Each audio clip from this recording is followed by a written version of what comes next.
Mariam, can you please explain about your mega project? Ini adalah projek pertama yang you usahakan kan? So, please. Ini tentang Bayu Borneo. Okay. Kita telah dilantik sebagai one of the agent seperti hotel, condos and also bangunan.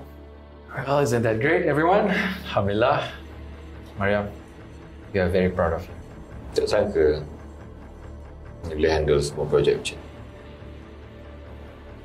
Macam sambung legacy daddy kan? Mariam ni sebiji macam Mama Farizwan. Pandai buat baik, suka orang puji dia. Tapi hakikat belakang, suka tikam orang. Orang dah tak ada kan? Memanglah tak ada. Tapi kesan dia tetap ada dan merosakkan segala-gala kebahagiaan Mama.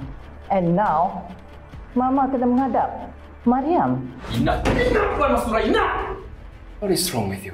Selama ni, I hormat you, I respect you. I ketepikan rasa benci, I rasa marah. Sebab apa? Sebab ibu I pesan dekat I supaya sayang you lebih daripada segalanya. Farizwan dah sidang! Shut up! I'm not done! No, you're done! Guys, stop it. Baik. Puan Mastura. Dengar sini Kalau you terus nak hina mama I lagi, I tak teragak-agak untuk saman you. Oh, Akbar.